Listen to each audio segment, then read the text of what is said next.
Well, hello there. We're cooking on the big boy today. Why? I've got a friend coming over. He's a Cleveland firefighter, and I haven't cooked for him in a while. And you know, these firefighters know how to cook at the station, and so I've got to bring the best of the best.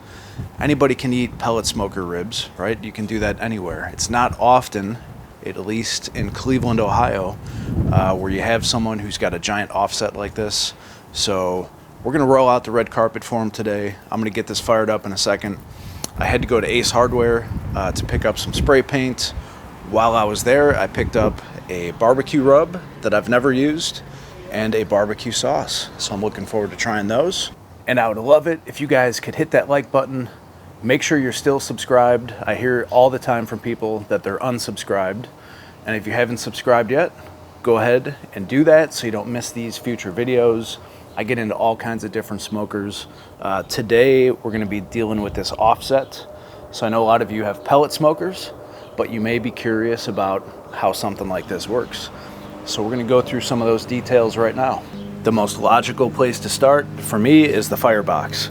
So when I bought this smoker, I was looking for a firebox that was big enough to hold a full 16-inch split of wood. And that's because I didn't want to have to cut the logs in half. So I can fit a full 16-inch split. This is a fire management basket. It keeps all the coals consolidated, which is really important to keep that fire going. And so what I like to do to get it started is I'll get some lump charcoal in here, and then I'll close the door, and then I have a little propane torch, and I'll just run this for maybe 20 seconds to get it started. Close the door like this because you'll get sparks flying back in your face. And then I'm gonna wait about 20 minutes, let the charcoal start to get going. There's a nice draft. I've got all the vents open, so that air is gonna pull through, start to get things going. And then we're gonna be using some post oak for our heat and smoke. So these are 16-inch length splits. They're very well seasoned. I've had this for at least 8 months probably, and they were seasoned when I got them. So nice and dry. And then for a little bit of extra smoke flavor, I'm gonna throw in a few chunks of apple wood throughout the cook. And for the ribs, I'm gonna use one of my favorite cuts. This is a St. Louis cut. Comes from the spare rib. It's got a little bit more fat content. I just enjoy the taste a little bit better. And what we're gonna do is clean these up. There's a lot of fat, silver skin, this little skirt meat here. You always wanna be careful. I like to run my hand over the ribs. Like right here, this is a chunk of bone from when they cut these. I don't want that on there. And then right here, this bone's already pulling away. And so what I'm gonna do is just cut here, find the bone. Okay, and for the rub, Boar's Night Out White Lightning. Goes with my Kenny Powers shirt, La Flama Blanca. So let's give it a shot. One of the advantages to smoking 2 slabs of ribs is I don't have to flip one over and tell you to season that side too. So obviously, season both sides. On this one, we're doing the underside first. And just for demonstration purposes, here's the top of the other one. I like to be pretty generous with this. It's not like I'm eating a whole slab of ribs. I might have 1 or 2 ribs, so I'm not too worried about it.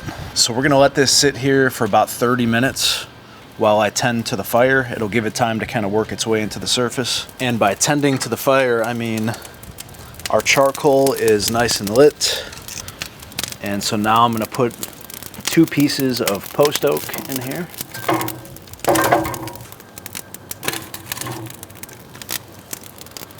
And you can see just how quickly this ignited because it's nice and dry. And I know this may seem strange, but I don't really even check the temperature. I don't care. I've cooked on this enough that I know it's gonna be somewhere between 250 and 300, 325 throughout the cook. So really what I focus on more is just the coal bed and the fire. So about every 30 to 45 minutes, I'll have to come out and top off that wood again, but that's it. And here's how those ribs are looking after about 30 minutes, just sitting out with the rub on them. And now in we go with our ribs. I put the thicker end towards the back because the smoker is a little bit hotter in the back.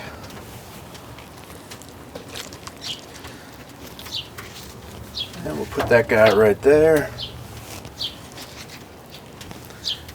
And then these little hunks that I cut off can go right here. So that's it as far as the prep. Now we let the smoker work its magic. Like I said a minute ago, all I really need to do now is keep an eye on the fire. And I'll come back maybe in about 2 hours to let you see how it looks, let you see what I'm doing to the firebox, and then we'll move on to the next step. We are at exactly 2 hours into this cook. So let's see what's going on here in the firebox. I'll try and do this all one-handed because I'm holding the camera. You'll see the wood has broken down once again.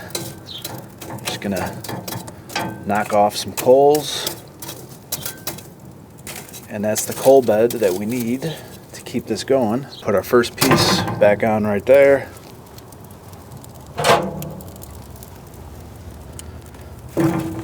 Get our second one.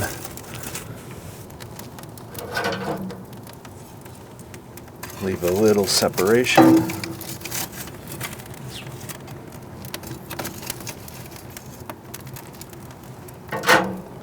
And then I'm going to take a chunk of apple wood and I'll just toss it over on the side. Let that thing smolder. Now let's have a look at the ribs. So I do like to flip mine throughout the cook, which I'm going to do here. Starting to get some nice pullback. The reason I like to flip them is that heat comes directly up from the bottom, and sometimes you can burn one side if you're not careful. So we're gonna flip them over, make sure they're doing okay. Knock all these little things off of there.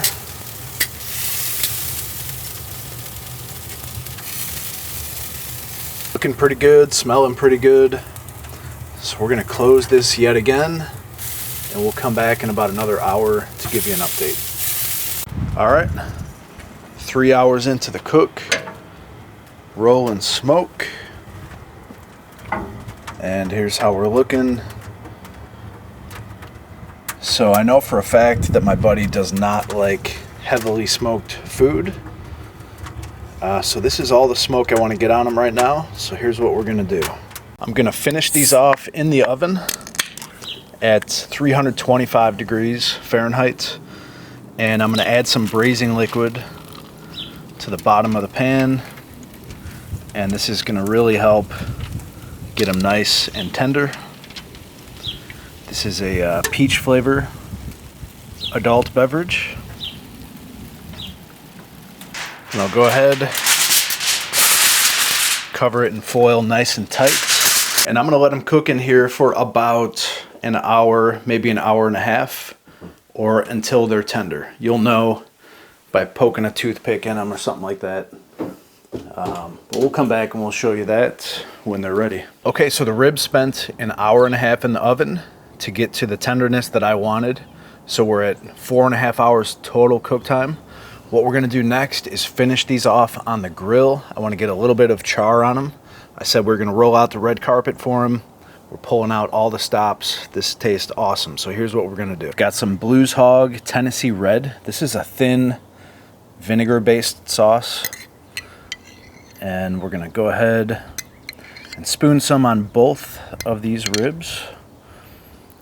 And the idea is we're gonna spread it out in a thin layer, and then we're gonna throw this over the coals and let those flames kiss it. And then we'll hit the other side and we'll flip them a couple times. So spread it out nice and even. We're gonna transfer them right over the hot charcoal.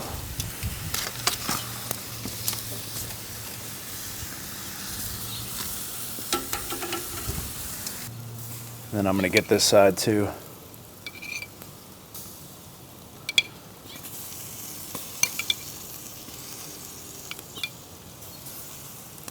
It smells awesome as that sauce is hitting the coals.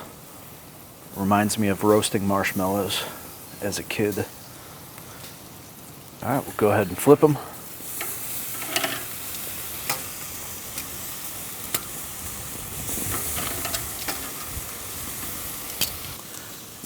Another round of Tennessee Red.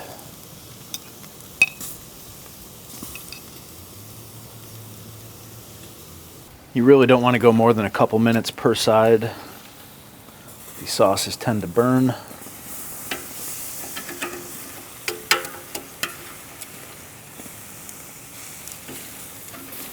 What we did is we built up a layer of flavor with the rub. And then on top of that, a layer of flavor with the smoke.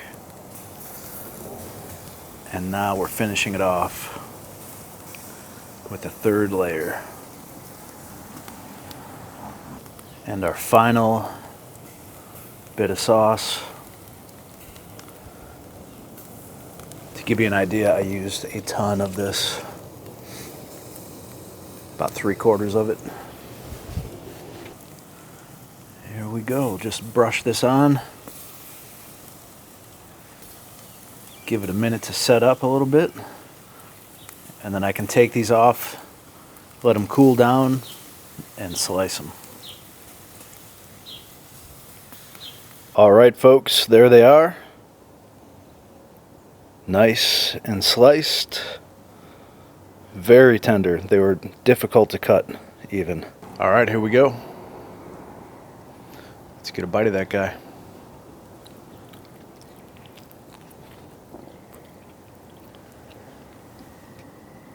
I really like the rub and the sauce. That's gonna go on my keeper list. These turned out fantastic. The meat just pulls right off the bone. Really good flavor. I'm happy with this, and I think he will be too. And hey, if you're happy with this content, don't forget to like it, subscribe, and check out this video right there.